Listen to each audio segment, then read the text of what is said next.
All right, welcome everyone to the seventh lecture of Intro to iOS Development. This week we're going to be talking a little bit more about networking. So why don't we begin with a review from what we talked on last week.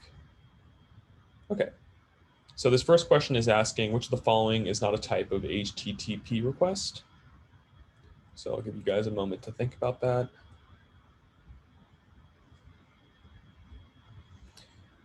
Okay, so the correct answer here is B. Get, delete, and post are all valid types of requests. Create is not one of them. All right, this next question is asking what is JSON?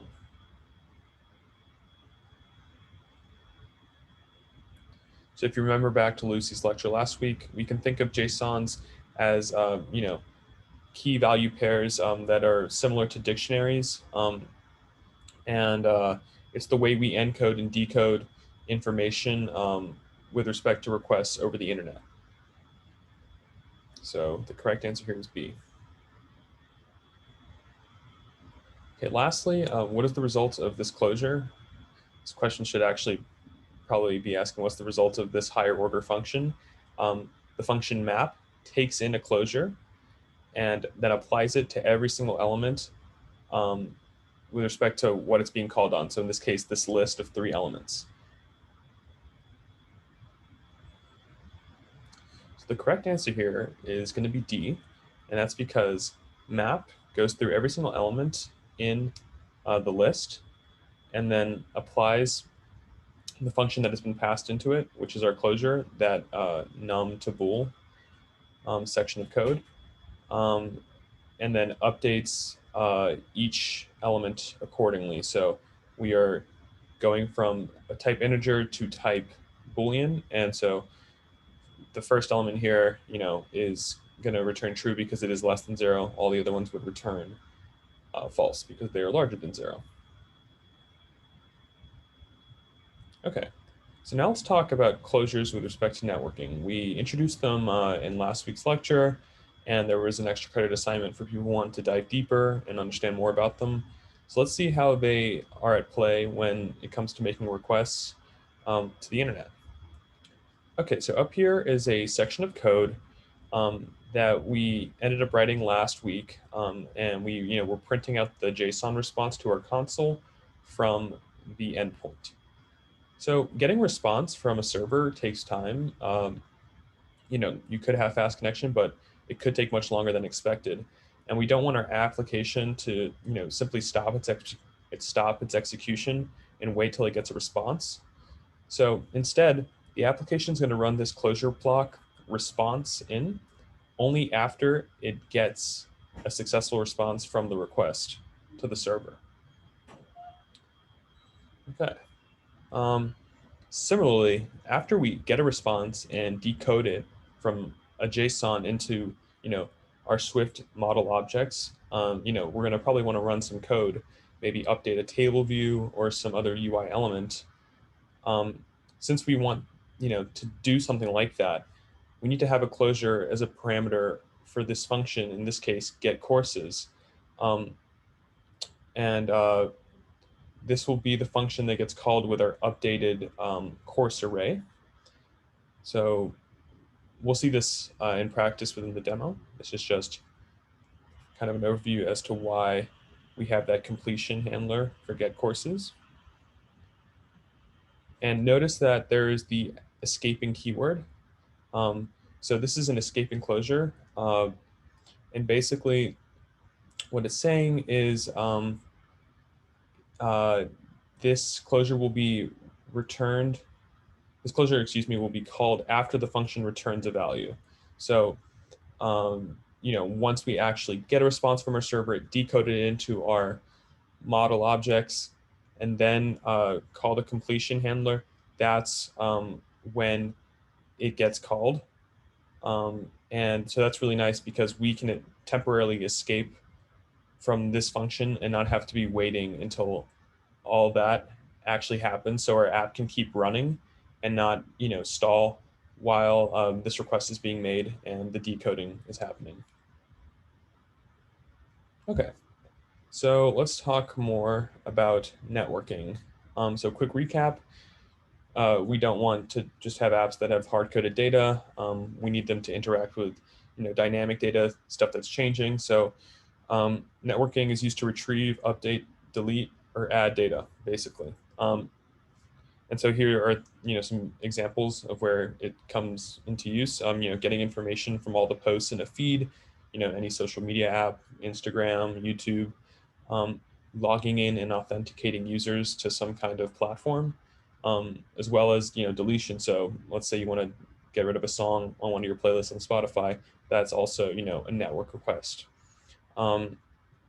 Yeah, that's basically what it is. Okay, so oftentimes, you know, we need to encode information into our request. Sometimes this isn't necessary if you're just, going to an endpoint and having it be a GET request, but sometimes you need to pass information in as well, such as like searching for a keyword, right? If you're trying to complete a query on Google, for example, or signing up as a new user, you have to provide a name and an email. So these are some examples where you need to provide information for that request. So there are different encoding methods that you can use. One is URL encoding. This is more common for GET requests, since generally for GET requests, there's less amount of things that you need to encode. So here's an example of a URL where after the endpoint, so after the search, we have two things that we've encoded as well, which is query and page. So we've said, hey, our query is dogs, and we want to see the first page. Another example would be Json encoding. This is more common for post requests, such as signing up a user up or logging in. And so here we've passed in a username and a password, for example, as a JSON. Okay. Lastly, I'm going to quickly talk about APIs, or application programming interfaces. You can think about it as like a menu containing the operations that an application can use to interact with another application or server. It's kind of like the protocol in a way that you have to adhere to. So if we take Google, for example, they have a calendar API. And basically this API lists all the different kinds of HTTP requests that you can make to their server. Um, so for example, they might have an endpoint that allows you to add an event or delete an event or log in a user to their calendar. And these are all different requests that are listed in their API. So it's kind of like a document that you adhere to as the client, so that you can successfully use the service. Okay, so let's talk about how we want to decode server responses. Last lecture, we were able to print out the JSON from you know, that array of courses, but we want to do more than that, right? We want to actually be able to take that and put that into Swift objects.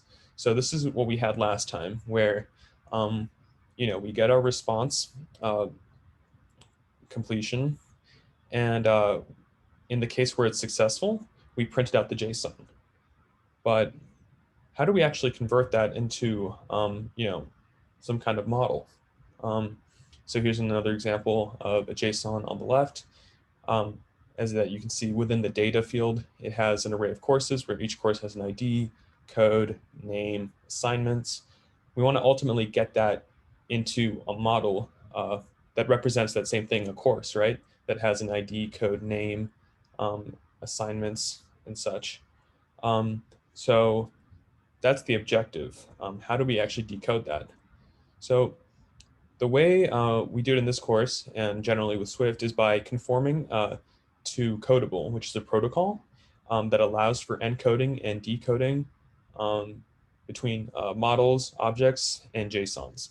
It's very handy. And so what you do is, if you notice the slight difference between this slide, here we have a struct course. You add sort of this additional thing to its first line. You do the semicolon, and then you write out Codable. And that's what you need to do if you want to declare an object as, like, to have it conform to Codable.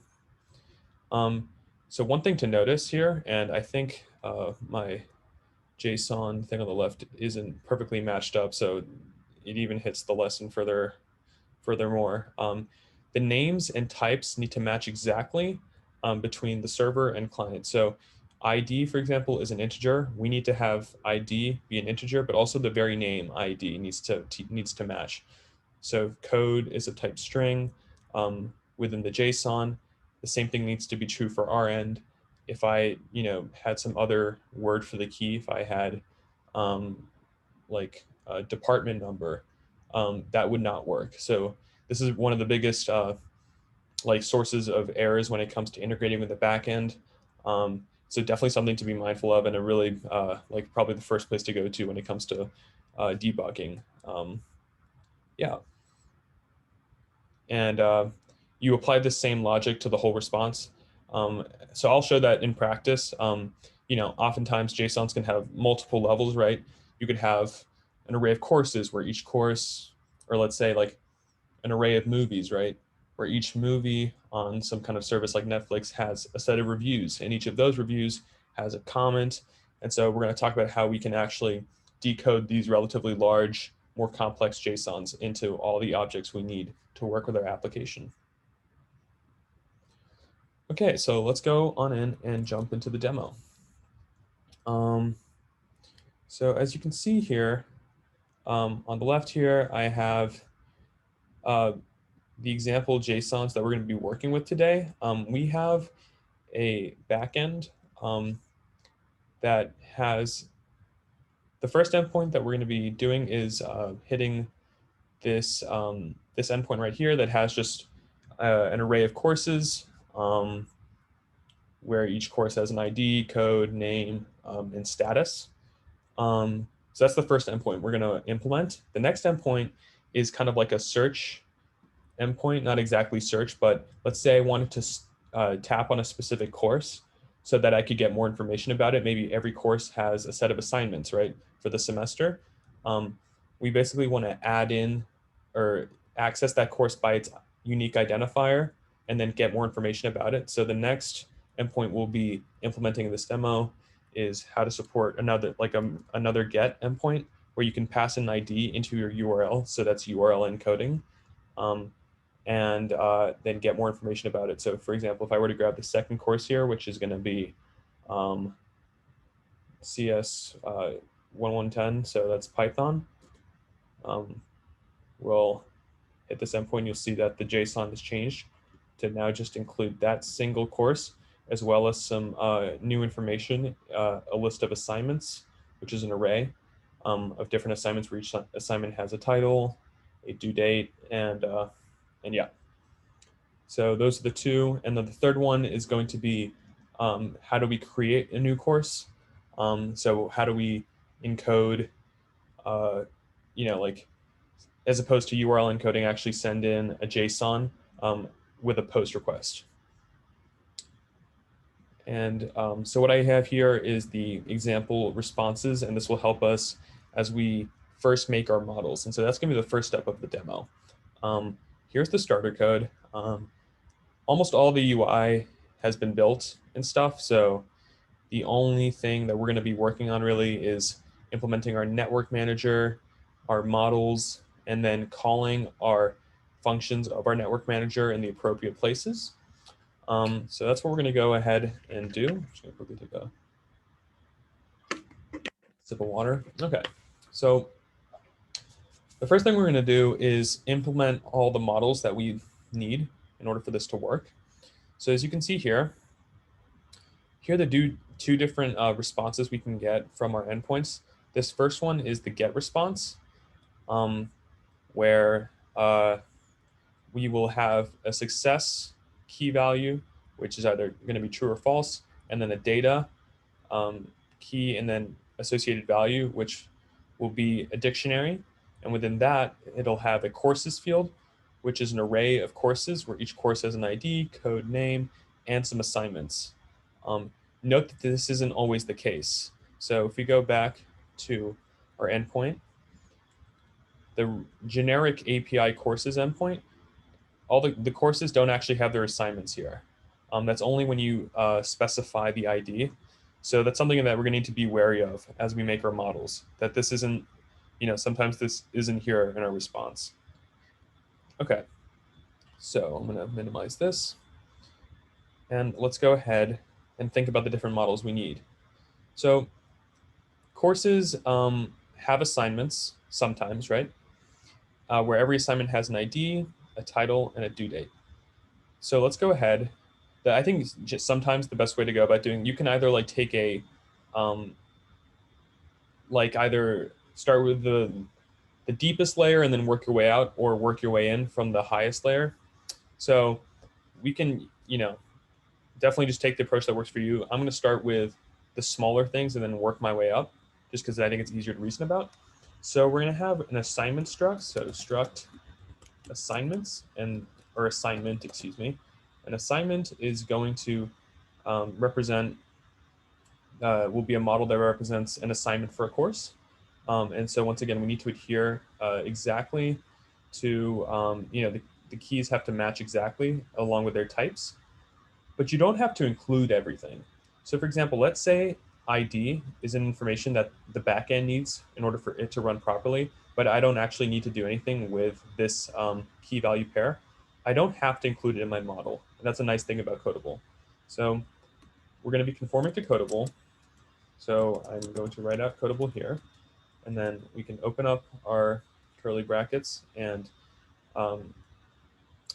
declare the different fields we need for this struct. So for the sake of this demo, I'm going to assume that I don't want ID. I just need the title and due date. So we're going to say title, and then this needs to be, remember, the exact same as the JSON. And then its type, which will be string.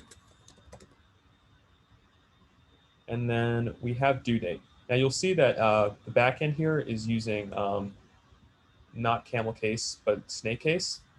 And generally with Swift, the convention is to use camel case. So but they need to match exactly. So right now, a current solution, right, would be to use snake case and just get around this. And this would be of type int because this is an integer. Oh, I'm silly. Forgot my bars. And yeah, so due date is of type integer. So I'll leave this like this for now, but there's actually something we can do so that we can stick to our conventions and use camel case, but nothing will go wrong because we will specify how we want to decode this response. And basically, Alamifier will allow us or excuse me, our Json decoder will allow us to convert snake case to camel case, which is really nice. But for now, let's just go back to snake case, just so it's easier to reason about that everything has to match up. So now we have our assignment, right? So now let's think next to what's the next level, right? So if we pop out from assignment, because that's the smallest object we have, the most nested object we have, the next thing that I see is a course, right? Where a course has an ID, a code, a name, a status, and an array of assignments. So let's go ahead and implement course next. So struct course. Once again, everything's going to need to conform to Codable. So every course has an ID. So for the purpose of this demo, we are going to be interested for the ID of the course because we want to, our second endpoint is actually going to be encoding this ID as part of the URL so we can access the assignments for that specific course. Because just to reiterate, this isn't always here. For one of the endpoints, this is not there. And so we're going to need to use this ID to get more information about said course. Okay, so we're going to need an ID, and that's going to be an integer. So that's like that. And for code, this is a type string. And so, you get the idea. You should make sure that everything is matching. We have a status, which is also a string. And then we have assignments. Now, we could make two different structs, one that doesn't have assignments and one that does. But it'd be nice to encapsulate, since both objects are relatively similar, there's just one difference where one doesn't have this field. this is a case where something might exist, but something might not in other cases. So it's a great use for optional. So we could have an assignments field. Once again, that's the exact name that's here. And what would be the type of this? So an assignments is an array. You can see that it's array because of the square bracket, where each element in the array is the same, represents the model that we've just created above, right? So that's going to be a assignment array. So hopefully that makes sense. But more importantly, it's going to be optional because we want to account for both cases. And so that question mark is going to denote that. Okay, so now let's step out another level out. So we've implemented a model that encapsulates a course. What's the next thing? So outside of this, we have a data field that has an array, that has a key of courses, which is an array of courses. So now the naming gets just it's up to you, I guess, is what I'm getting at. So I'm going to call mine course data response. And once again, this is going to conform to codable. And so what do we have here? We have a field, courses, that maps to an array of courses. So that's going to be simply courses that maps to an array of course. And that's because every single element in this array is a course object. So that's that. So I'm going to actually change this to course response since the next one involves the data. Okay. And so lastly is the just entire response. After this, we've stepped out to all levels. So we were at courses, which is this second line, and now we're stepping out to this line out here that has a success key value pair with a Boolean, and then data, which encapsulates everything from before. So I'm going to call this struct response. It's going to be conform to codable, and it has a success field.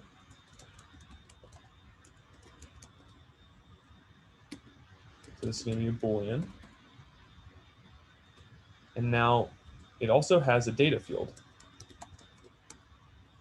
Now, what's the type of data? Well, data is, once again, everything else within the JSON, which we have modeled by course response, because course response encapsulates an array of courses, where each course is this model, where every assignment in a course is this model. So, I guess this just takes a little bit of practice, but eventually you can start to see how you build up your responses. And so this is going to be of type course response. And the reason why it's not an array is because data only has one value, where within that one value you have courses, which is an array of courses. So yeah, I just want to draw the distinction between these two being arrays, and this one is just of type course response. Okay, great. So we have that, but you'll see here that the second example, the second endpoint that we're trying to implement, has the same thing. It has a success Boolean to let us know whether we were successful, but its data is not the same type. It's not. It does not contain, a dictionary with a course's key and then all of this stuff. It simply just contains a course, a singular course. And so once again, this is the endpoint where if we pass in an ID, we get the course for that ID. So you'll see here that data maps to a course, with ID, its name, as opposed to the other endpoint maps to all the courses. So clearly, these two endpoints have different responses. And so, it might seem like we need to come up with a whole other set, like a whole other response. So we could go ahead and do that. And then I'll quickly show what the next step will be. So we could have response course. It's going to be codable, where it's going to have a var success bool, right? Because this has a success boolean. And it's going to have a data field as well. But this time, data encapsulates a course. So this wouldn't be of type course response. It would just be of type course. And so now looking at these two, they look very similar, right? They have the same structure. The only difference is that this type is different. So what happens if we could combine these into one and then just generalize this type where somewhere else someone could specify it?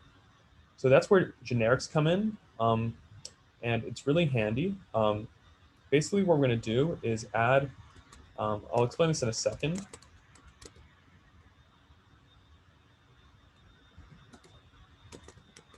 So what I've done right now is change this response to include a generic type, T, which is codable itself.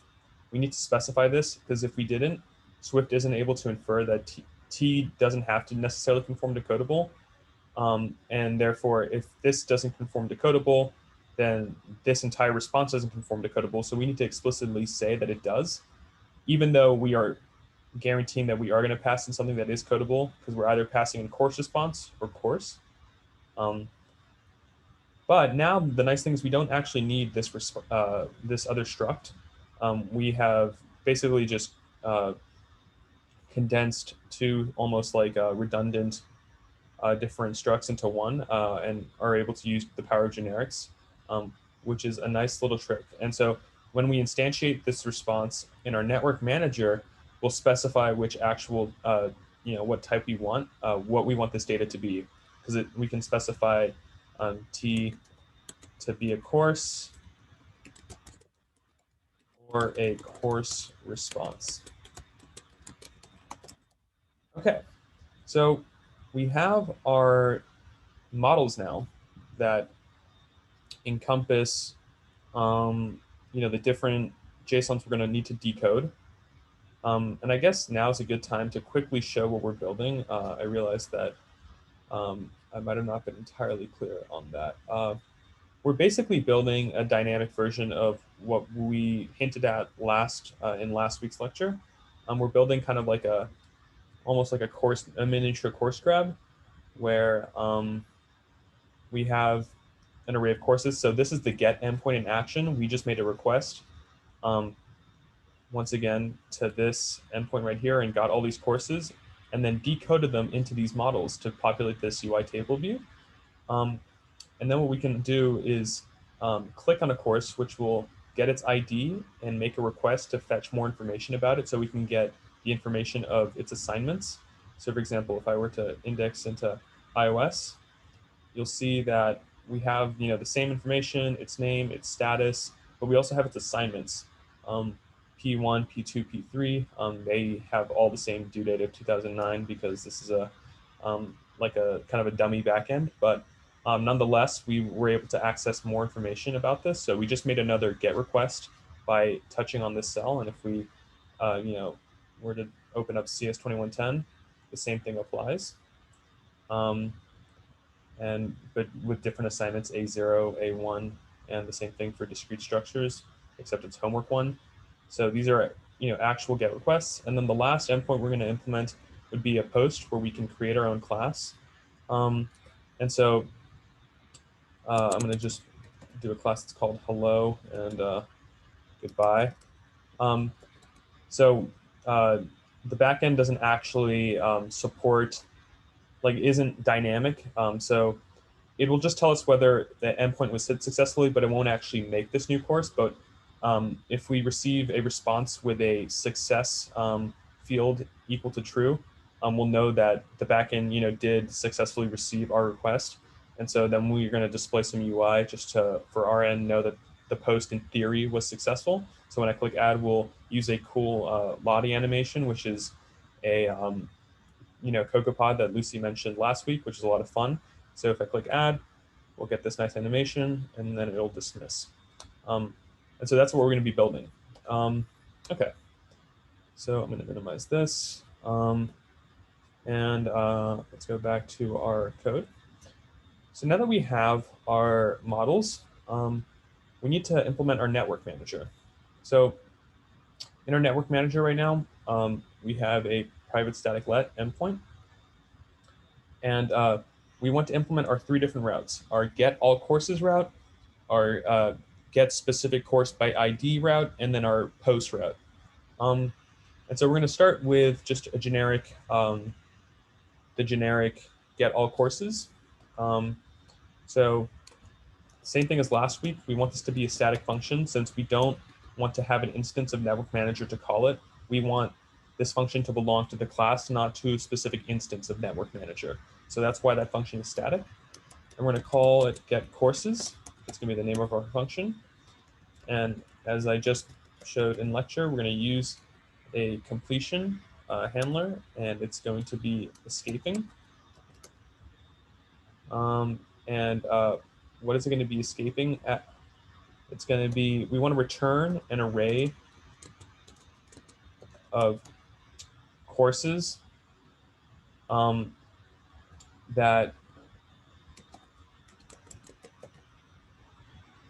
we're returning a function as our closure, where it takes in an array of courses as its input and then does nothing, returns void.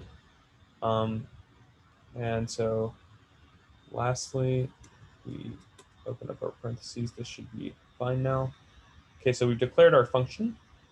So now what we need to do is use our pod Alamo fire to make the request to this endpoint.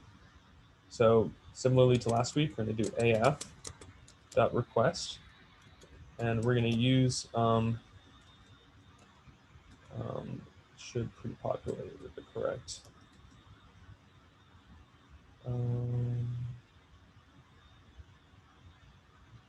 Well, I'll just go ahead.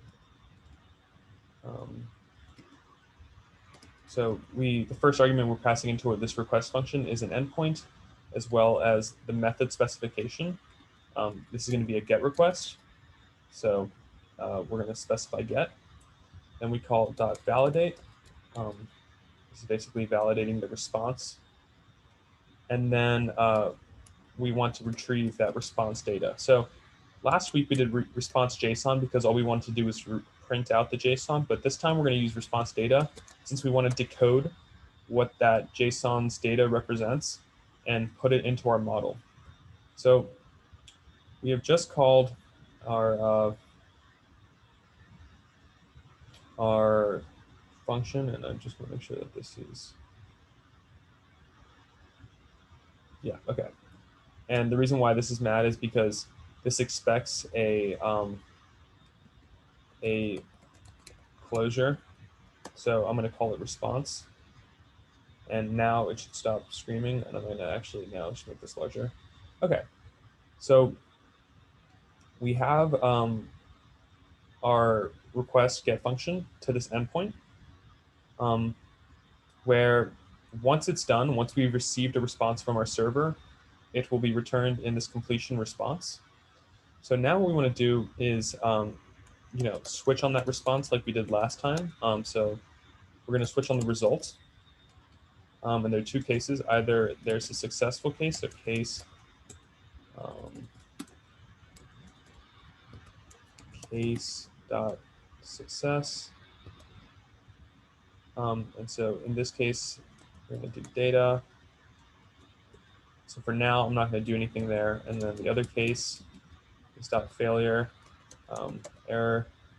Or in this case, we can print error .localized.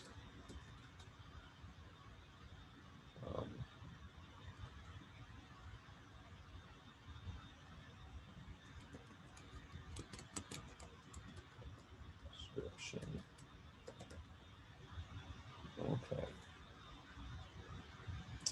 So for now, I'm just going to say print data, even though you can't print it.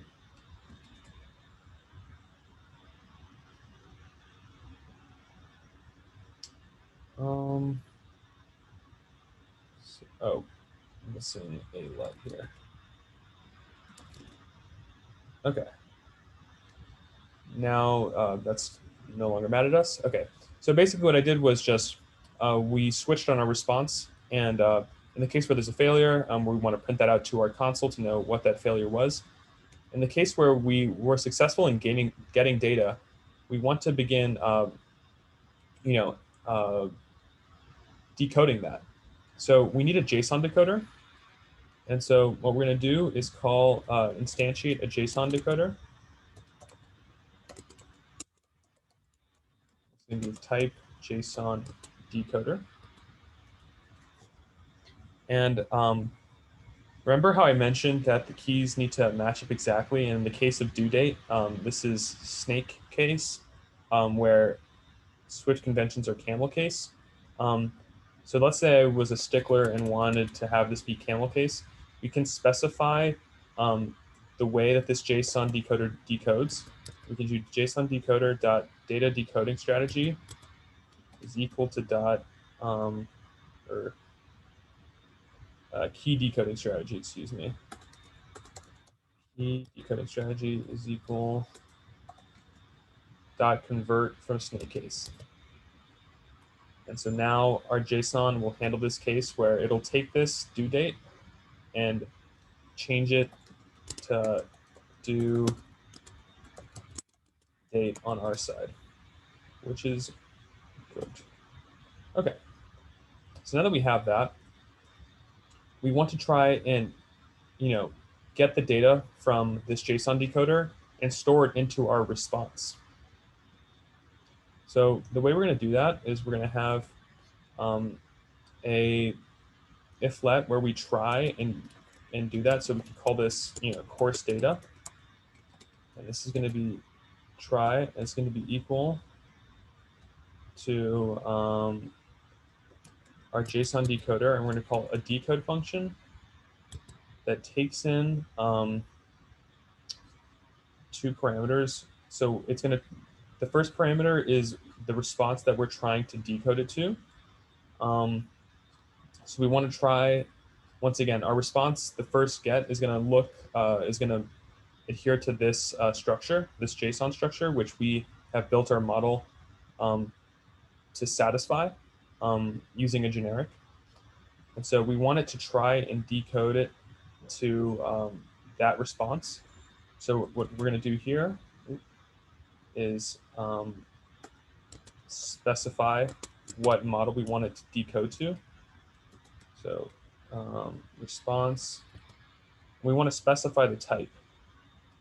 So response takes in a generic, or has a generic type, and we need to specify what we want. And so in this case, the data field, once again, is of type course response right here. And so we want T to be of type course response, as mentioned here. So I'm going to simply say course response. And then from the second argument is the data. So that is going to be data that's passed in. So now, oh, okay. So just trying to. Okay, so now this works. So we have this if let that will try to decode this. If there's any kind of mismatch for the keys between our models and our JSON, this try will fail. So often this is a big source of bugs and stuff where your models and your JSON aren't actually matching up. So it's important to be really methodical about this stuff so that you know that this will actually succeed. One way to know if it's succeeding is if you can actually make it within this if let block. Okay, so now within here, we know that course data contains all the correct data, and specifically, it is now of the type response the struct response with course response as its generic type. So we ultimately want to return our completion with it's passed an argument, an array of courses. So let's get that array of courses. So we could make another let. We could call it courses. And we want to access that from course data. So remember, course data is of type response, course response. So to get the courses, we would call response and then dot data and then dot courses, since courses is ultimately what we want to extract from this response. So you can do courses dot data dot courses. And now this constant here is of type, like has our array of courses from this endpoint. And now we just want to call our completion. So we're going to pass in our courses. Remember, our completion takes in this array of courses as its argument, and then the client who calls this function get courses will receive this completion. And so now we have completed this, and we could test out, or we'd like to test out whether this works, but now we need to actually call this. And so if we go through the rest of this code here, we have a courses table view controller that has everything instantiated. We have a table view that we'd like to populate. And so we need to do that. And so we have this function called get courses, which is called every single time this view controller is presented or appears. And so right here, we want to call our network manager. And specifically, we want to call get courses. And so here is our completion,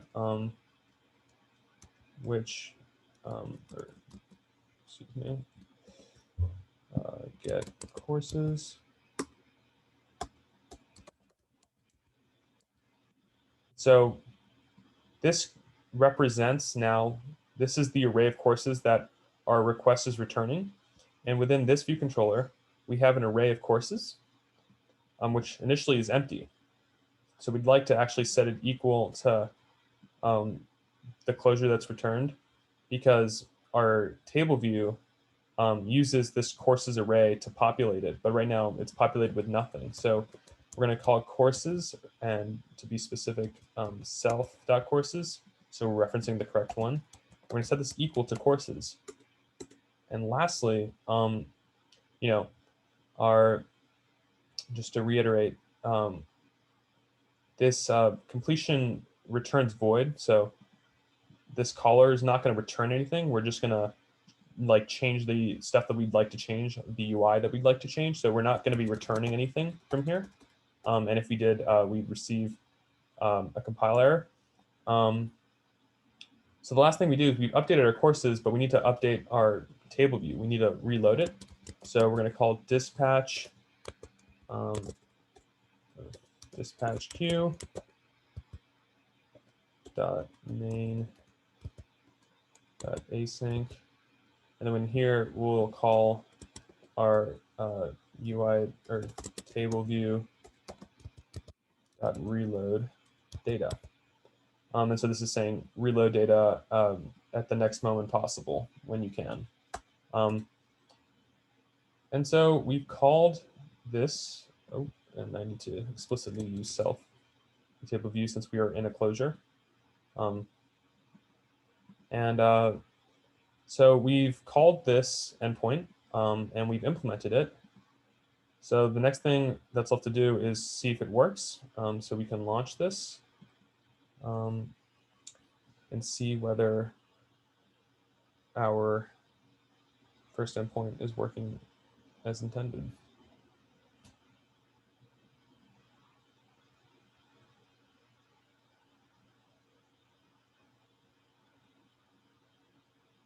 Okay, awesome.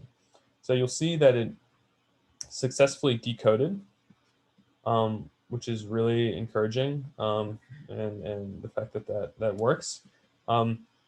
Oftentimes, you might have issues when it comes to this, and so one quick thing to highlight is the power of breakpoints, especially when it comes to debugging networking. So, you can put breakpoints and see whether you're switching on the case of success or if you're going to the failure case instead, or to actually see what's in that data. And so that's another really valuable tool when it comes to breakpoints. You'll basically put this, and if I were to rerun this, Xcode will stop the execution of the program if this line gets hit, and it will, because we were able to successfully decode the JSON response. And then you can either step over or click play, and this will go to the next breakpoint if there is one. And if I were to step, you'll see that now we're basically calling our completion. And if I were to, I don't know if I can see my console right now. That's not what I want.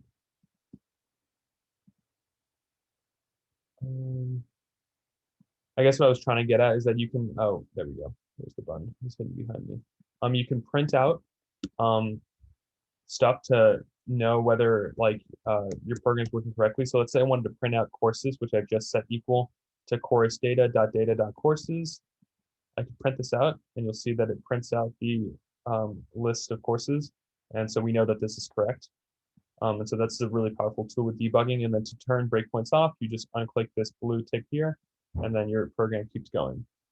Okay, so the next endpoint we'd like to support is tapping on a cell. We want to tap on a cell and launch another view controller that has more information about that course. And so we have this detail view controller that takes in a course object for its initializer. And so all the setup here is handled. We just need to handle calling it from our table view. So in our did select row item at.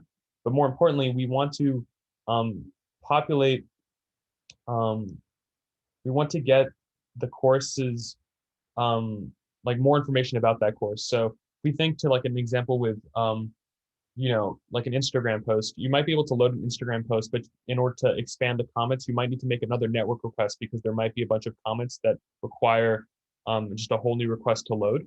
And so in this case, we're trying to mirror that with let's say assignments. We're not initially part of the model, but now you'd like to retrieve them. So we're gonna make another GET request with the ID of that course and basically update that model. So we're gonna need to go to Network Manager and implement another static function. And so this is we're gonna call it maybe get course by ID.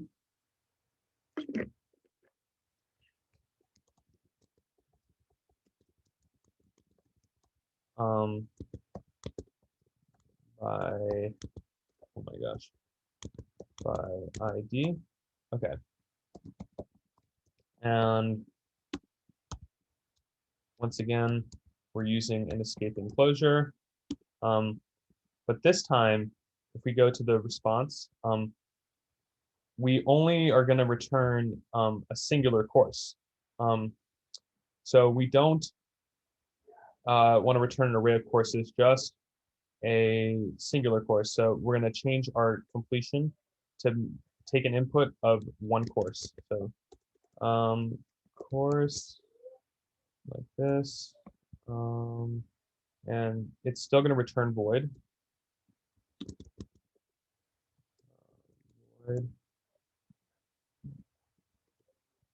And great. So we're going to do a very similar thing to last time. We're going to use Alamofier. We're going to make a request. It's going to be to that same endpoint, but we want to encode the ID of the course. Oh, and I just realized, if we go back to the example here, we need to specify the ID for the course that we'd like to retrieve.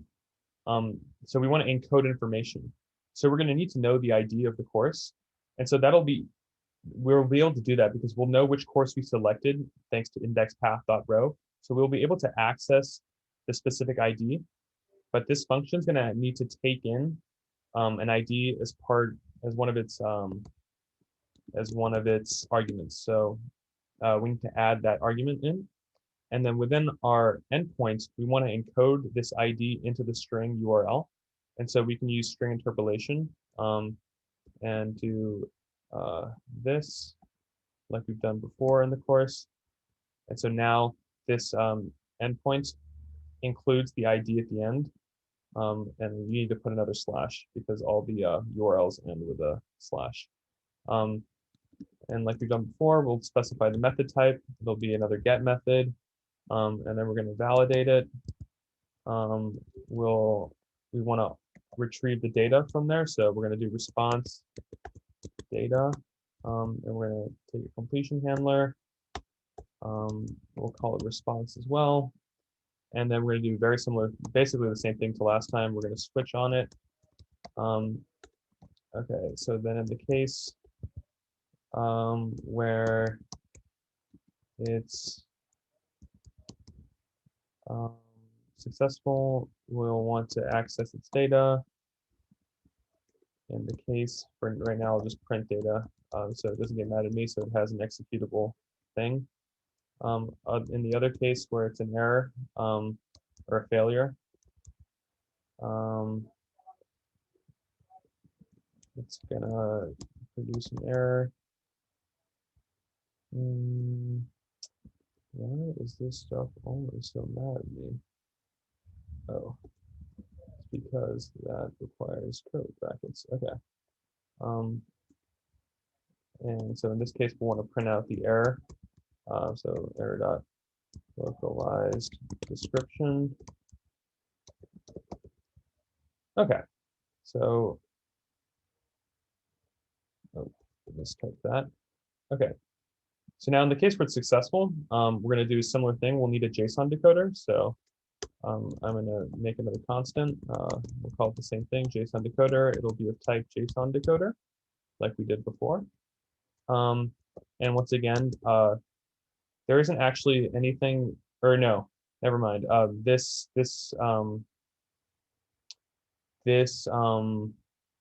course will have some assignments, and assignments has a field due date, and so we need to ensure that the key decoding strategy is going to be supported. So we'll need to specify this. And please note that this is just because like we're being stubborn on our side.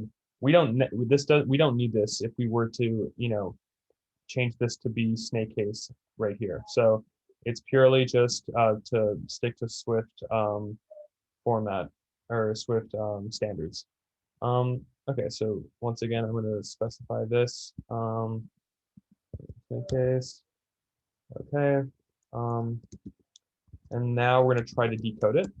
So I'm going to call it course data, and I'll just change this to courses data. So it's more indicative of what the response is here, because here it's an array of courses. Okay, so here, course data, we're going to try to decode it using our decoder. We're going to use the decode function. There we go. So what do we want to decode it as? Well, we're going to want to decode a response, but this time we want a different type, right, for our data field. We don't want an array of courses, we want a singular course. So instead of specifying course response here, we're going to pass in course, just a single course. So here, for this first argument, I'm going to type, I want to try and decode a response struct, but as opposed to last time where it was a response struct with the generic type course response, we're going to want just course here. Okay, and then once again we're using data. That's just because I named it data. You could name it something else. And this is an if-let block, so we need curly brackets to denote where it starts and ends. Okay, so now within here, we want to get that singular course, right? And so what do we need to do to get that course? Well, we're going to need to call data, right? And then our type T is our course, actually. So all we need to call is data, as opposed to last time where we had to call data and then dot courses. Here we just need to call dot data. So let course equals JSON, or excuse me, course data.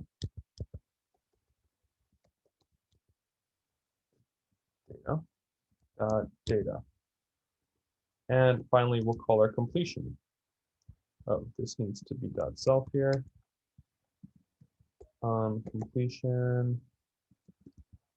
And this is going to take in a singular course.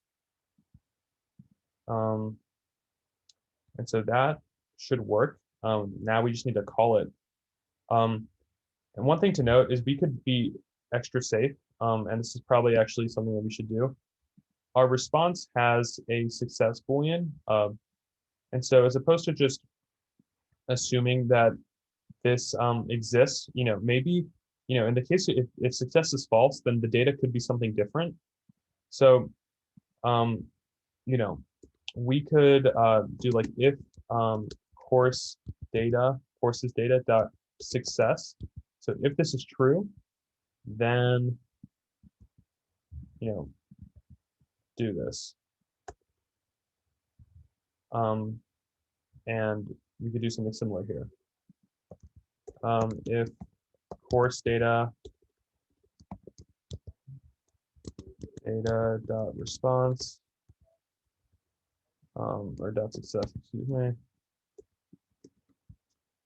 And we could restrict when we actually return that completion handler if the success field is true. Okay, so now we need to call this.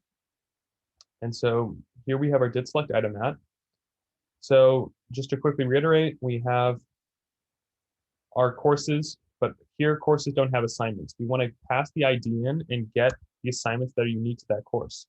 So what we're going to need to do in our did select item at is get the course that we currently selected and get its ID, and then call this request with that ID. So we're going to want to call network manager, and specifically want to call get courses by ID function.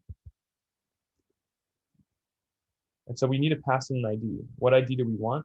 We want the ID of the course we've just selected. So, we're going to use our courses array because that's what our table view is, the data that our table view is using. So courses, and then we're going to use index path dot row, and then we're going to get the ID field dot ID. So now we pass in the ID to our function, and then all we need to do is now handle for the completion. So I'll call this course. So this is the course that our request returns. And now what do we want to do with this request, with this course that has been returned? We want to pass it into our initializer for our detail view controller, which you'll see takes in a course. Now it's important I just want to make the point that this course that has been returned has assignments. The previous courses that we had here, the courses within this table view don't have assignments. Once again, our assignments field is optional. But we want to, for our detail view controller, populate a table view. So if I go to detail view controller, you see that we have an assignments table view that is populated by our assignments. So if we go to our, I'd have to launch the other one. If we quickly go to our final working code.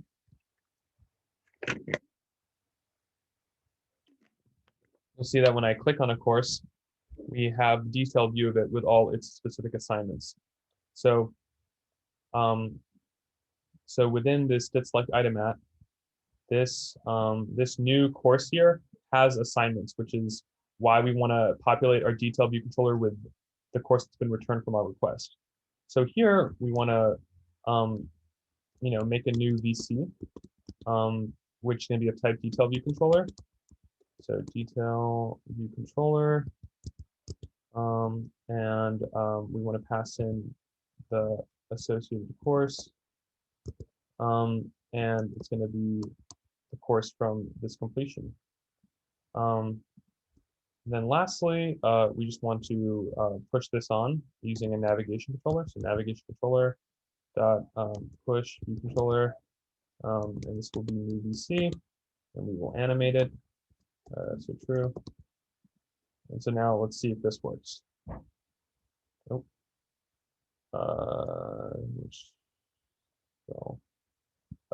navigate. We're in a closure. So, and once again, the reason why we need to use self is because we're in a closure, and if we go back to Network Manager, we defined our closure to take in a course and then return void. So here we pass in our completion of the course. So here's the input to the function.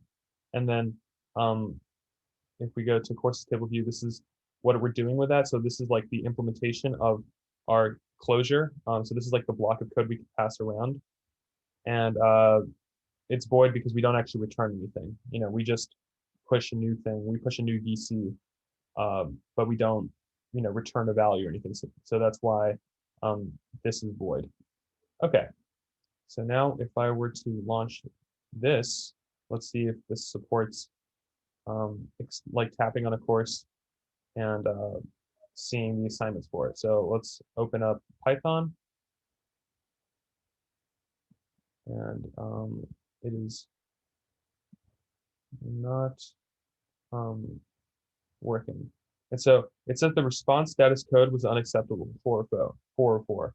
And so that means something's going wrong with respect to this. And I just realized exactly what's going on. I didn't do the proper string interpolation. I just put ID. So what we're passing into our URL right now, as opposed to a number, the ID of the course, we're passing the actual like literal string ID. And so that's causing a URL error. So this has to be the ID that's passed in from our argument. So I think with this, this should work.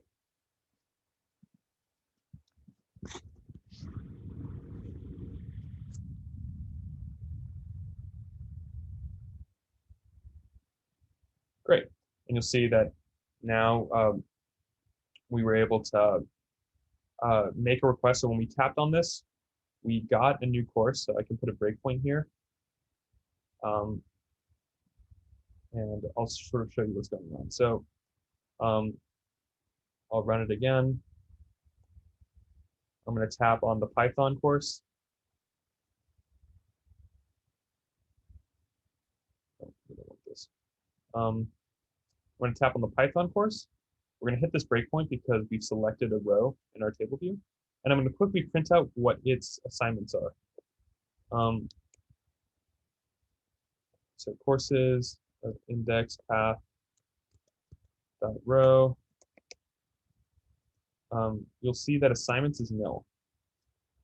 But by calling our second endpoint, which takes, which encodes the ID into the URL and then returns a larger course object with the assignments, the response that we get from this, so our completion here, course, if I were to print out course, PO course, you'll see that it's a class and it actually has assignments now. It's no longer nil.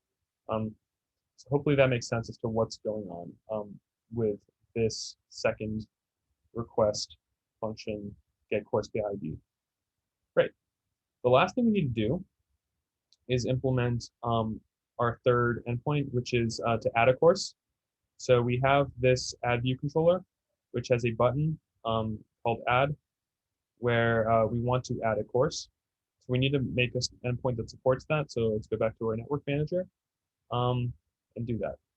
So once again, we're going to need a static function.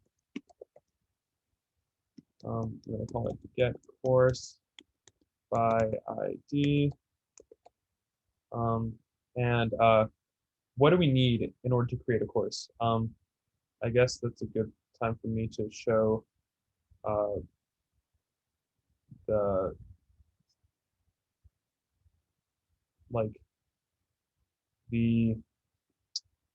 sort of like API. So to make a post here, the request body that we need to send needs to have a code, or needs to have, like, this is our JSON. So the first key value pair is code, and then an associated string with that, and then name, which is also another string. And so we need to send this in with our request. And so if we go back to our, we don't want this to be a course by ID, we want to make a course, so I'll call it make course. But we need to pass in a code that's going to be a string, as well as a name. Since we'll need to actually send that information with our request. So string, and lastly, a completion It's going to be type. One thing to note is that the response for this, if we're successful, will be just a dummy course. So it's not actually going to match what we do. So if I were to type in hello, hello, it's going to give me just this same response. And that's just because the backend's not dynamic. But we still want to pretend like, imagine if it did. So this would be a course. And we're going to do the same thing. It's going to, our completion will be void. And then I guess I'm missing some parentheses somewhere.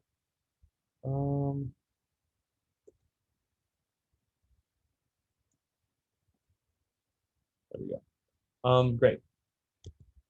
And so once again, I guess before we make this, before we use Almafire, we want to make some we want to encode our code and name. And so we're going to do that by encoding it as a dictionary. So we're going to do parameters, and we're going to specify the type of this dictionary, which is going to be of type string to any. The reason for that is, once again, because these two, like the keys in our JSON are of type string, and the values could be anything. So that's why we have to say any. This is going to be equal to code with our associated value code, and name with our associated name.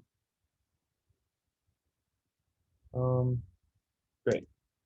So now we want to make a post request using Almafire. So af.request.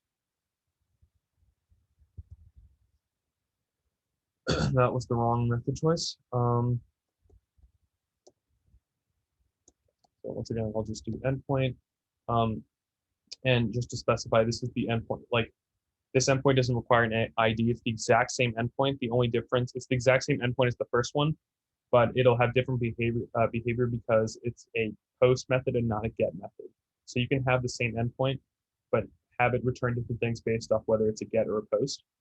So the method type will be .post. And we're also going to pass in parameters since we want to encode information. And so this will be this parameters constant that we've made right here. So as we've done before, we're going to want to validate this and then see the response data.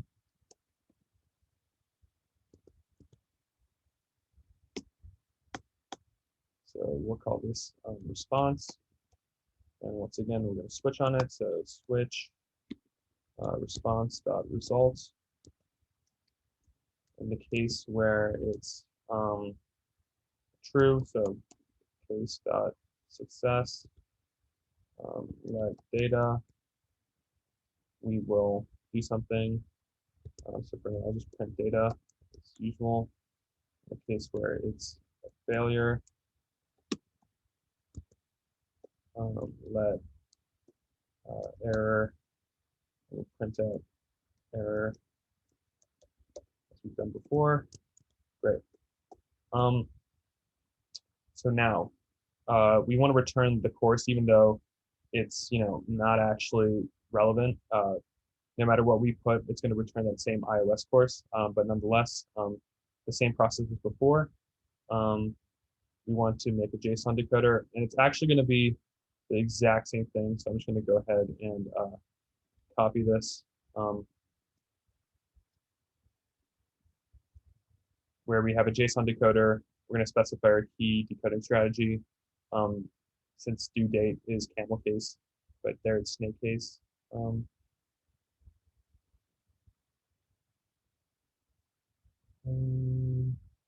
Oh, this needs to be escaping.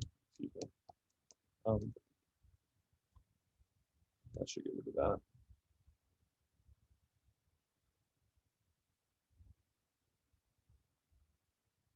Excuse me, put escaping in the wrong place. There we go. I should solve that. Okay. So we have our JSON decoder. We try to decode it, and the response from this endpoint is going to be the same as the response from the previous endpoint where we just return a course. So that's why this is a response course. And if successful, we'll return set course. So now we want to call that. Okay. So within our add courses view controller, we have two text fields. And basically, when we click the add button, we want to get the text from those text fields and pass those into that network function. So for our function add course, we're going to call our network manager, and we're going to call make course, and we're going to want to pass in both the code and name, which are in our text fields right now. So I'll do a quick if let. So it let, we'll say code, and if this is equal to, I think our text field is called code field.text, so text field.text, and likewise for name, so this is equal to a name text field.text. So in the case where these are both not nil, then we can go ahead and actually call this. So I'll pass in code, I'll pass in name, and then here we'll have our completion. And so we don't actually care what this returns because this backend, once again, does not work like a real backend. It doesn't actually provide you with, usually if you have a post where you want to make something, it'll return the thing that you just added, like the thing you just posted as like a confirmation. But there's something to confirm here since we know we're going to get something different from what we've typed. So I can use this underscore to denote that I don't actually care what the completion is. But we'd like to, at least for us, to show that there was a successful request. We did end up getting a response from our server. So even though we don't care what the response was, we did successfully make a post where we did encode those parameters.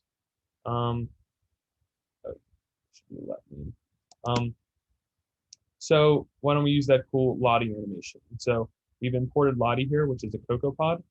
And this commented out code here basically sets up set animation. So I'm going to copy this and then quickly explain what's going on. We basically initialize our animation view and we specify the name. And this is missing a animation view is equal to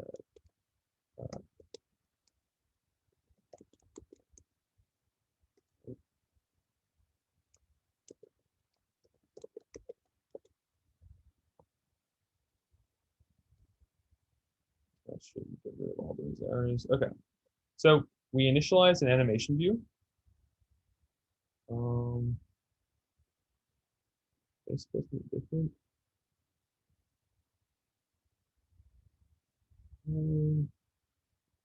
One second here.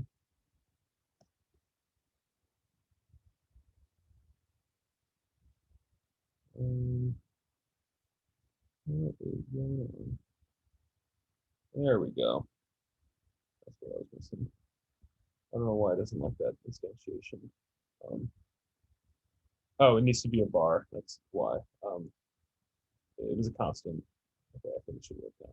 Okay, so we instantiate our animation view, and we give it in its constructor the name that we'd like, the name of the animation, which I've imported here. So this is from Lottie's website. You can just download animations as JSON files. So it handles all that stuff for you, which is really nice. We set its content mode. You can choose whether you want it to loop or just play once. So I just want it to play once. You can set the animation speed and then add it to your subview and then play it. And so this play function does exactly that. And then once it's played, I want to eventually dismiss this modal add view controller. And so I give it a deadline of 2 seconds, or I have it stall for 2 seconds before it dismisses. And so now, if I were to run this,